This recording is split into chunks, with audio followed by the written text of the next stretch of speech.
প্রত্যেকটি কমিশনগুলো যেগুলো প্রদান করেছে সেগুলোর উপরে আলাপ আলোচনা হবে। যেটা আজকে প্রাথমিক আলোচনা, সেখানে বিভিন্ন রাজনৈতিক দল বিভিন্নভাবে কথা বলেছেন। আমরা আশা করব যে খুব দ্রুত এই সংস্কারের যে ন্যূনতম ঐক্যমত যা তৈরি হবে সেটার উপর ভিত্তি করে অতি দ্রুত জাতীয় নির্বাচন অনুষ্ঠিত হবে। এটাই আমরা বলেছি, যেমন আমরা স্থানীয় নির্বাচন আগে চাই না, কারণ স্থানীয় নির্বাচন দিলে 4,500 ইউনিয়ন পরিষদে সেখানে একটা মারামারি হওয়ার সম্ভাবনা আছে। আওয়ামী লীগকে গ্রাউন্ড লিডার অনেকেই মেনে নিবে না। তো এই সন্ত্রাস যাতে কোনোভাবেও না হয় এবং স্থিতিশীল জানি থাকে এবং কোনো ধরনের কোনো সংস্কারই জানি জাতীয় নির্বাচনকে বিলম্বিত না করে। আজকের প্রসঙ্গের বাইরে দুটো বড় আলোচনা করেছি। একটা হলো আওয়ামী লীগকে আমরা নিষিদ্ধ ঘোষণা দেখতে চাই। জাতীয় নির্বাচনের আগে যেন কোনোভাবেই স্থানীয় নির্বাচন না করা হয়। আগে জাতীয় নির্বাচন নাকি আগে স্থানীয় সরকার নির্বাচন? খুবই মুখরোচক আলোচনা। মানে এই বিষয়ে আলোচনা করলেই সঙ্গে সঙ্গে ব্যাপক প্রতিক্রিয়া। গত কয়েকদিন আগে আপনারা দেখেছেন যে আওয়ামী লীগের কাউন্সিলরদের পুনর্বাসনের একটা চেষ্টা, সেই চেষ্টা আমরা প্রতিহত করেছিলাম। এই আমাদের মতো দেখতেই কিছু রাজনৈতিক কর্মী তারা সমর্থন দিয়েছিল আওয়ামী লীগের কাউন্সিলরদেরকে।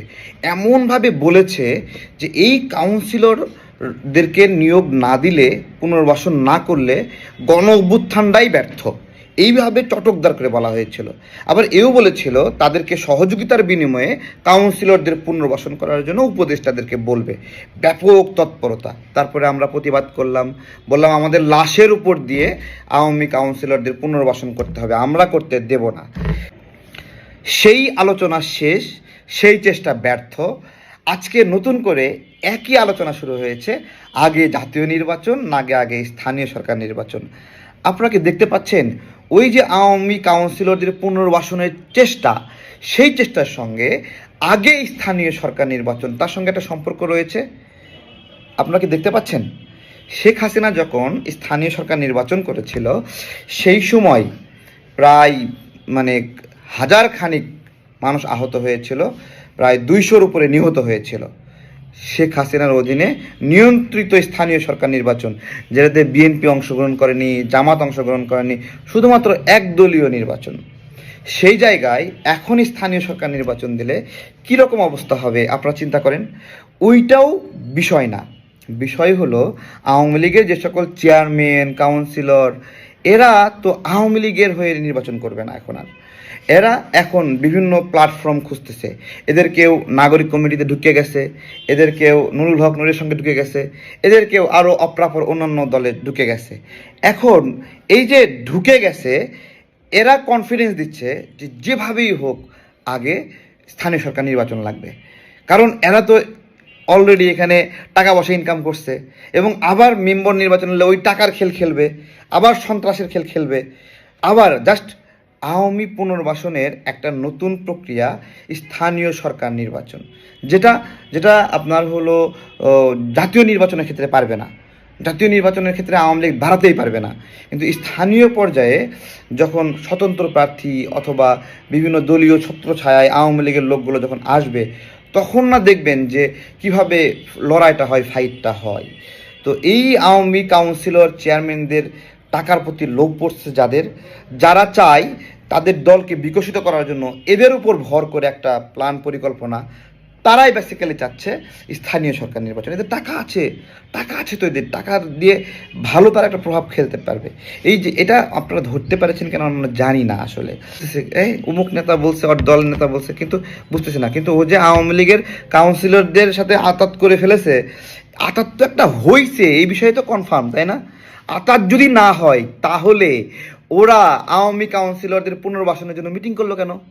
আতাত যদি না হয় তাহলে কেন বললো যে আওয়ামী কাউন্সিলরদেরকে পুনর্বাসন না করলে, পুনরায় নিয়োগ না দিলে গণ অভ্যুত্থান ব্যর্থ হয়ে যায়? কত বড় আবেগই মেরে দিছে যে গণ অভ্যুত্থানের স্পিরিট পরিপন্থী কাজ হচ্ছে এদেরকে যদি পুনর্বাসন না করা হয়। এগুলো না বুঝে অনেকেই বলতেছে, তা বলুক, আমরাও দেখতে থাকি, দেখা যায়। একটা প্রশ্ন করি, এই যে আওয়ামী কাউন্সিলরদেরকে নিয়ে এরা একটা প্ল্যান করতেছে যে এদেরকে নিয়ে এদের টাকা দিয়ে, এদের সম্পদ দিয়ে, এদের একটা প্রভাব দিয়ে ওই এলাকায় এদের রাজনীতি এরা প্রতিষ্ঠা করবে। এই যে একটা প্ল্যান, এটার আউটকাম ওই আওয়ামী লীগের কাউন্সিল ও জীবনে অন্য কোনো দলকে ভালোবাসবে? ও সাময়িক একটা ওর ব্যাকআপ প্রয়োজন, এই জন্য ও অন্য দলের ব্যানারে ও একটা নির্বাচন করবে। এখন যারা এদেরকে নিয়ে পরিকল্পনা করতেছে, এরা শক্তিশালী হয়ে গেলে, এরা পুনরায় প্রতিষ্ঠা হয়ে গেলে, তখন যারা এদেরকে এই যে পুনর্বাসন করতে যাচ্ছে তারাও কি এদেরকে নিয়ন্ত্রণ করতে পারবে? এই যে আমরা আন্দোলন করলাম, গণ অভ্যুত্থান করলাম, এলাকায় এলাকায়, মহল্লায় মহল্লায় যারা ফ্যাসিবাদের বিরুদ্ধে লড়াই করলো, যখন এই আওয়ামী কাউন্সিলররা পুনঃপ্রতিষ্ঠা পাবে তখন এরা এই আন্দোলনকারীদেরকে ছাইড়া দেবে বলেন? তাহলে এরা যে এদের সামান্য লোভের জন্য এখন আওয়ামী লীগের কাউন্সিলরদের পুনর্বাসনের ষড়যন্ত্র করতেছে এদের দলকে বিকশিত করার জন্য। দল ওদের বিকশিত হওয়া প্রয়োজন, কিন্তু এই যে আওয়ামী কাউন্সিলরদেরকে ব্যবহার করার যে একটা তৎপরতা আপনারা দেখেন না, এক একটা নতুন দলের তাদের ওই কমিটিগুলো দেখেন, বিভিন্ন পদে পদে পদে পদে নিয়োগ দিচ্ছে আওয়ামী লীগের লোকদেরকে, পুরো আওয়ামী লীগের ভাগার এবং ডাস্টবিনে রূপান্তরিত হয়েছে। তাহলে এই ষড়যন্ত্রের পরে কি আওয়ামী লীগের, আপনাদেরকে একটা বলি, এই আওয়ামী লীগের লোকরা সাময়িক পিঠ বাঁচানোর জন্য না হয় দল পরিবর্তন করলো, নতুন একটা দলে গেল, কিন্তু শেখ হাসিনা ডাক দেওয়ার সঙ্গে সঙ্গে এরা চোঁ করে বের হয়ে আসবে না, আইসে লাঠি ধরে আমাদের বিরুদ্ধে লাঠি ধরবে না? এদের আমার কথা বিশ্বাস হচ্ছে না? কারা কারা আওয়ামী কাউন্সিলর পুনর্বাসন চেয়েছিল, কারা কারা আপনারা খোঁজেন, তারাই এখন ওই একইভাবে বলছে আগে স্থানীয় সরকার নির্বাচন। আগে একবার আওয়ামী কাউন্সিলর পুনর্বাসনের চেষ্টা কইরা ব্যর্থ হইয়া এখন তারা নতুন করে ষড়যন্ত্র করছে ওদেরকেই পুনর্বাসন করার জন্য। এদের হাতে ওরা আছে, এদের হাতে যদি ওরা না থাকতো তাহলে এদের মাথায় স্থানীয় সরকার নির্বাচনের এই কথাটা আসতো না।